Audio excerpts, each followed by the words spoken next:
You missed the end of the Cowboys season, at least the part in which they are in the playoff picture. It was Dak and the Cowboys at home where they've been so good, hosting J.J. McCarthy and company. Quarter Rex, what'd you call the Dallas defense? Dumbsday defense. How would you drop this one? It's a dumb call, a dumb defense, Dumbsday defense. They strike again. 58 yards to Jordan Anderson, who was just completely behind everybody. And then, D. Wood, do you have a problem with J.J. McCarthy hitting the gritty before he gets in? Yeah, you know, call me a get off my lawn type guy, but get you behind the end zone, then gritty all you want. His coach Somebody didn't like responsible for that? Tied up field goals last night. For him. He's so good that we're stunned when he misses from 51 and 59 as he did last night. Now we're back the other way. It's McCarthy again. It's Naylor again. Vikings take an 8-point lead, so the pressure is all on Dak and company to try and get something done. 4th and 7 from the Viking 45, final 5 minutes and change. Dak trying, that's short of the sticks. Cowboys turn it over on downs. That's it, and that's all. That's a wrap for the Cowboys this season, who are officially eliminated from the wild card race. Their only playoff hope is one that is not even worth discussing. They need the Eagles to lose out. The Eagles have 2 games remaining against the Commanders, and the Cowboys would have to win out, and there's no earthly reason to think they're going to do that. The analytics give them a 0.5% chance of making the playoffs. Here's Jerry Jones. I don't know how to describe a miracle. I know that it would take a very tight circumstances to get us in. And when we expected that, we thought we'd have to win out to have a little room, but not a lot. Now, of course, I know how to count. He knows how to count, which means he understands the situation. The Cowboys will be with the rest of us watching the playoffs this year. And, Rex, it is a shame because this was a championship-caliber offense. You've been saying it all year. I have. And look, and this team averages over 29 points a game.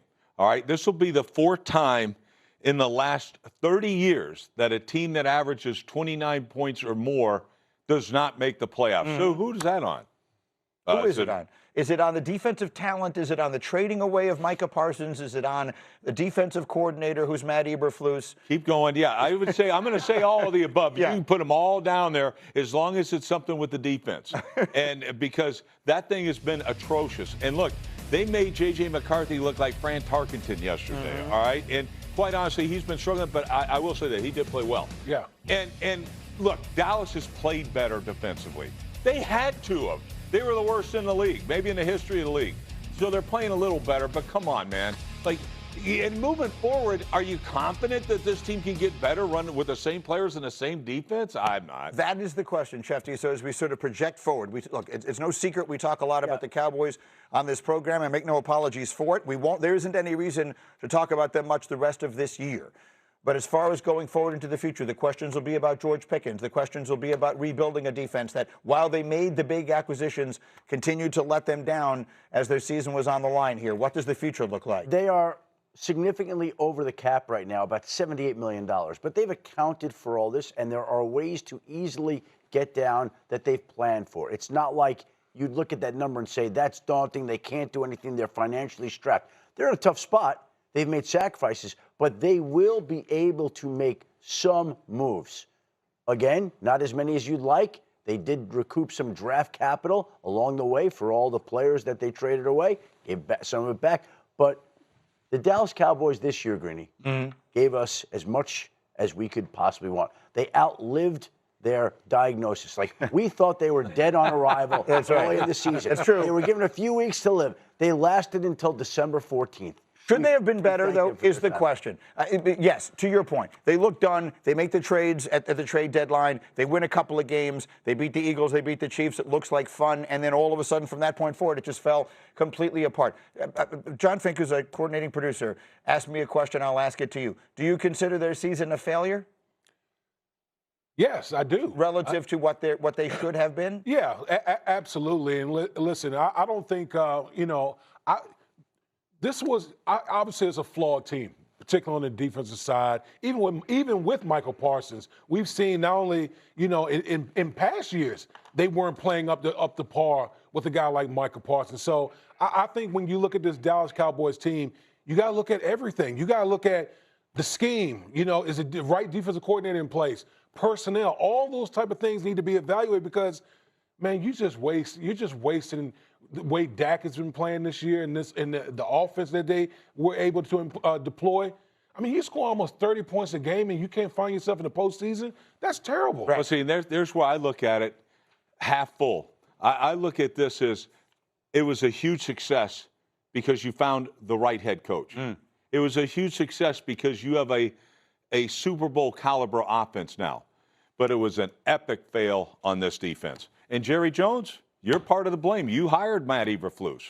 All right? You brought this for some reason, and you know this guy. You brought him back with you. And it's been an epic fail. Personnel-wise, does the system work with the players you have? I don't know, but it's been an absolute disaster on defense. So something has to give there. They got to get better. They got to give Eberflus, his players that he wants, whatever, or get rid of them. Something has to give there. But to me, huge success at the head coach, which is important, and you got an offense that can compete with anybody. Yeah, look, the Eagles opened the door for them, and the Cowboys just weren't ready to walk in. Let's do Sunday's best with D. Wood and Rex here. Look back at some of the other action from yesterday. D. Wood, I already know where you're going. What was your best catch of the day yesterday? I mean, come on, man. We're talking about the thick six right here by Jeffrey Simmons. I mean, how often do you have a defensive lineman that goes out here and runs routes, Rex? Like, come on. Not only was he running routes, but he was making adjustments as Cam Ward was scrambling around. Look at that. Look at this man. He actually stayed in bounds. Rex, how about that? He throws his hand up in the air. I mean, he actually... unbelievable. And he found the open space and all that work with his quarterback. I mean, this dude. I love this catch. I love it. This is a team that has thrown very few touchdowns this season. By the way, if they were winning, people would be talking more about Jeffrey Simmons as one of the great defensive players. No question. Incredible. No He's pretty good at wide receiver, too. He all of a sudden looks like he might be their tight end. Rex, what was the best interception in the NFL you saw yesterday? I think so. You saw in the NFL yesterday. How about Caleb Williams? I mean, folks, I don't know if people saw this play. Look at this throw. Look at this throw by Caleb. I mean, wow. Yeah, you could say, is there a little bit of luck in there? But Caleb been making these type of throws all season long. I mean, that's an absolute seed right there to DJ Moore. He played well. Caleb played very well yesterday. Here's what I say about the Bears, Rex, and you tell me what you think of this. They're ahead of schedule, right? We thought next year would be their year, but all the conversations we're having this morning, you never know what the injuries, you never know what might happen. This is their chance. They get the Packers in their own building in Chicago Saturday night. Packers lose Micah Parsons. We spent the beginning of this hour talking about all the players the Packers have lost. Everybody looks imperfect right now.